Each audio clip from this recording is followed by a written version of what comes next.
एक बार की बात है कि एक लड़की नदी पर नहाने और पानी भरने के लिए गई। उसने नहाने के लिए अपने कपड़े उतारे, उनको किनारे पर रखा और नहाने के लिए पानी में चली गई। जब वो नहा रही थी तो वहां एक बंदर आया और उसके कपड़े उठाकर भाग गया।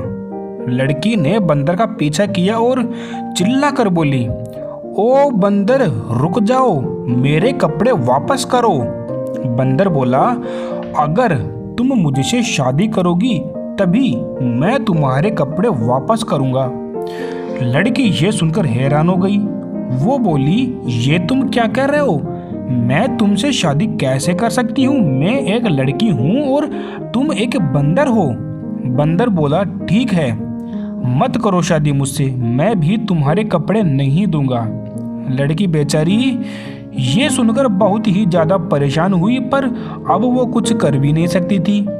आखिरकार थक हार कर वो उस बंदर से शादी करने के लिए तैयार हो गई। शादी करने के बाद वो बंदर उसको अपने घर ले गया। जब बंदर उस लड़की को अपने घर ले जा रहा था तो रास्ते में उस लड़की ने बंदर से पूछा, तुम मुझे खिलाओगे क्या? बंदर बोला, मैं तुम्हारे लिए लोगों के खेत से चावल चुरा कर लाऊंगा, वही तुमको खिलाऊंगा। इस तरह वो लड़की बंदर के साथ रहने लगी। बंदर उस लड़की के लिए लोगों के खेतों से मक्का और चावल चुरा कर लाता और वो उसको ला करके देता। वो उसी को पकाती और खाती। वो लड़की उस बंदर के साथ रहती जरूर थी, पर वो हमेशा यही सोचती रहती थी कि किस तरह वो इस बंदर के घर से भाग जाए। एक दिन जब बंदर, उसका जो पति बंदर था, वो बाहर गया हुआ था तो उसने उसकी बूढ़ी माँ को, जो उसी घर में रहती थी, मार दिया। उसने उसकी खाल निकाली और खुद उसको पहनकर बैठ गई। जब बंदर घर वापस आया तो उसने माँ को देख के उनसे पूछा कि माँ, मेरी पत्नी कहाँ है? उसकी पत्नी, जो उसकी माँ बनकर बैठी हुई थी, बोली, बेटा, मुझे क्या मालूम तेरी पत्नी कहाँ है, कहीं भाग गई होगी। ये सुनकर बंदर पति को बहुत गुस्सा आया और बोला, तुमको नहीं पता कि मेरी पत्नी कहाँ भाग गई? अच्छा तो यह है कि तुम भी भाग जाओ। और उसने उसको डंडे से कई बार पीटा।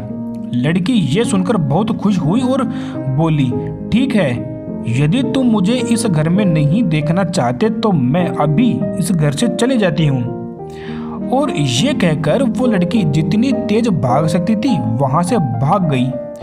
भागते भागते वो अपने भाइयों के घर आ पहुंची और सारा हाल अपने अपने भाइयों को बताया।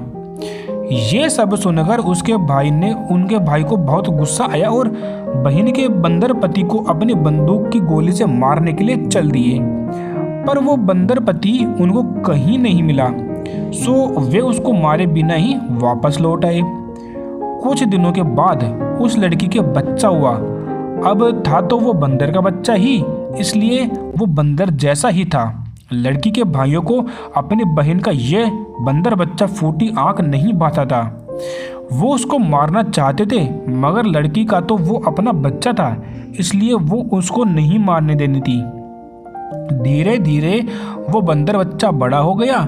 एक दिन उसकी माँ ने कहा, मेरे बेटे, अब तू बड़ा हो गया है, अब तुझे जंगल में चला जाना चाहिए और अपने पिता के पास जाकर रहना चाहिए। ये सुनकर वो बंदर, जो बच्चा बंदर था, वो जंगल में चल दिया। वहाँ पहाड़ियों के पास आराम करता था, पेड़ों पर चढ़ता और बोलता नहीं था। लेकिन जिस दिन वो बंदर बच्चा जंगल की तरफ चला, उसके जाने के कुछ देर बाद ही उसकी माँ ने जिन मशीन से कपास साफ करनी शुरू की। जब उस मशीन की आवाज़ बंदर बच्चे के कानों में पड़ी तो वो बोला, ओ, मेरी माँ अकेली कपास साफ कर रही है। ये सोचकर वो बहुत दुखी हो गया और तुरंत ही घर की तरफ दौड़ चला। बंदर बच्चे की माँ को भी अपने बेटे की बहुत याद आ रही थी, पर वो अपने भाइयों के डर से अपने बंदर बच्चों को साथ रखने में डरती थी। सो जब उसका बेटा घर आया तो वो उसको देखकर बहुत खुश हुई, पर फिर जंगल भेजने पर मजबूर हो गई। अगले दिन उसने फिर बंदर बच्चे को जंगल भेज दिया और उस दिन उसने कपास साफ करने वाली मशीन नहीं चलाई। सो बंदर का बच्चा भी जब पेड़ पर चढ़ा तो उसे दिल की आवाज़ नहीं सुनाई दी और फिर वो हमेशा के लिए जंगल में ही रह गया, कभी वापस अपने घर नहीं आया। ऐसे ही और कहानियाँ सुनने के लिए हमारे चैनल को सब्सक्राइब करें। धन्यवाद।